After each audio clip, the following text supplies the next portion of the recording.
Shalom semua. Puji syukur kepada Tuhan atas segala berkat yang kita telah terima sehingga ke hari ini. Haleluya. Dan salah satu berkat yang terindah kita telah terima adalah untuk mempunyai Roh Kudus di dalam diri kita. Haleluya.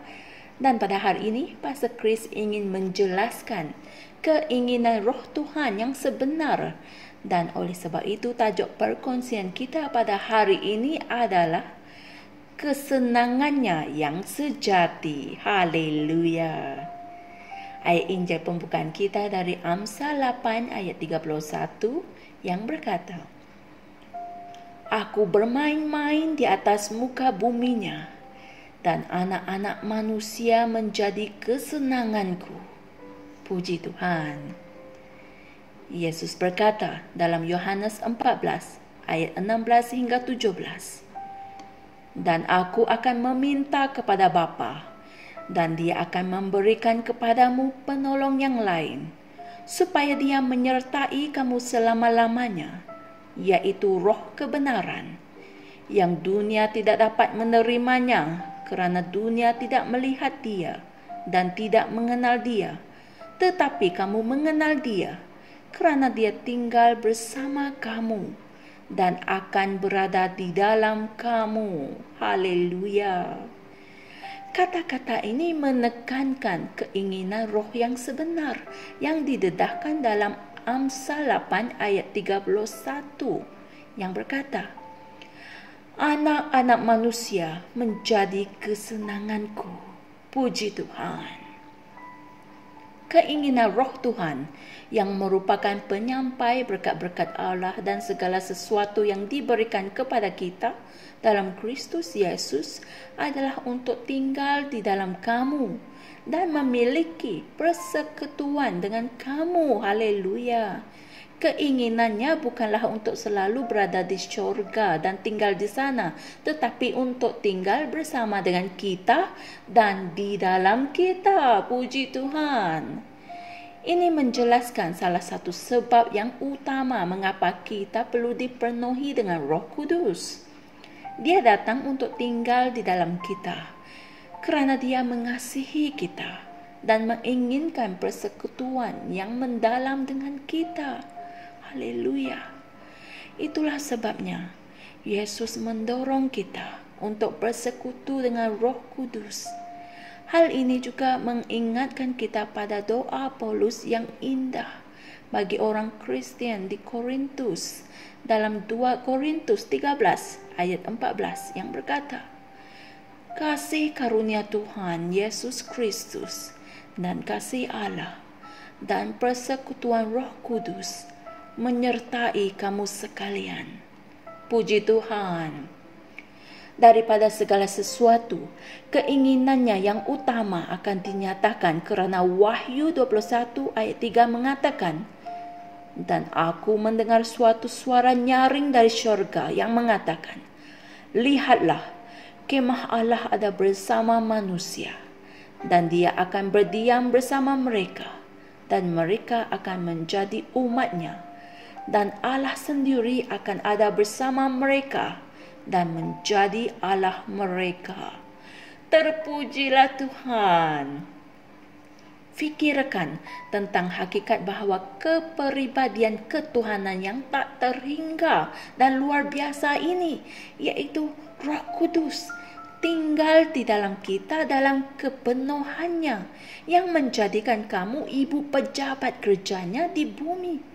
Kamu adalah rumahnya yang bergerak, yang membawa rahmat, kemuliaan dan kebenarannya. Haleluya. Inilah keinginannya selalu. Haleluya. Sekiranya kamu belajar bersekutu dengan Roh Kudus, Dia akan mengubah kehidupan kamu. Amin.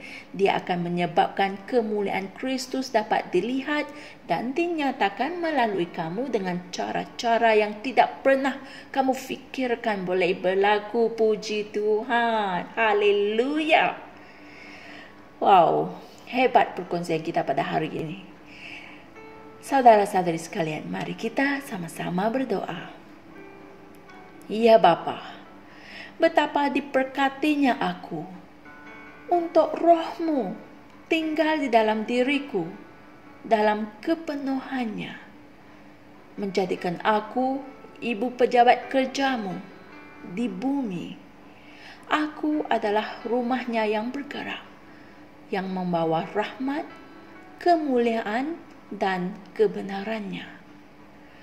Aku memanfaatkan kehadiran-Mu yang mulia dalam diriku dan mengisytiharkan bahawa kemuliaan, kebijaksanaan, dan kecemerlangan-Mu yang ilahi dapat dilihat dengan jelas di dalam dan melalui diriku.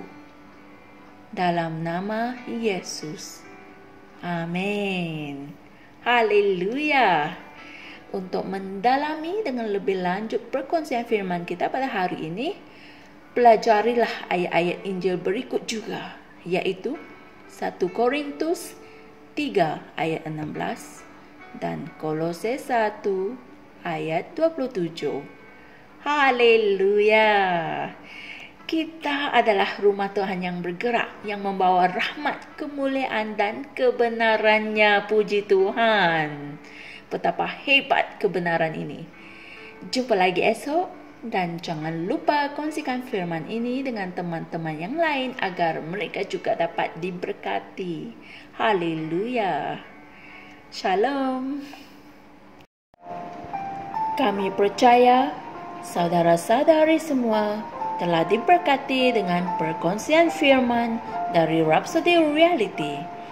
Bagi sesiapa yang ingin menjadikan Yesus Kristus sebagai Tuhan dalam kehidupanmu, kamu boleh mengucapkan doa ini bersama dengan saya. Ya Tuhan Allah, aku mempercayai Yesus Kristus, Anak Allah yang hidup dengan sepenuh hatiku. Aku percaya Dia telah mati untukku dan Allah telah membangkitkan Dia dari kematian. Aku percaya Dia hidup hari ini. Aku mengaku dengan mulutku bahawa Yesus Kristus adalah Tuhan dalam hidupku mulai dari hari ini. Melalui Dia dan di dalam nama-Nya, aku mempunyai kehidupan yang kekal. Aku telah dilahirkan semula. Terima kasih Allah kerana menyelamatkan jiwaku. Aku sekarang adalah anak Allah. Haleluya. Tahniah, sekarang kamu telah menjadi anak Allah. Untuk apa-apa sebarang pertanyaan atau untuk mendapatkan lebih banyak maklumat mengenai bagaimana untuk bertumbuh sebagai seorang Kristian, Anda semua boleh hantar mesej di akaun Facebook kami atau email kami di tni.msia@gmail.com. Sekali lagi, tni.msia@gmail.com. Tuhan berkati Anda semua.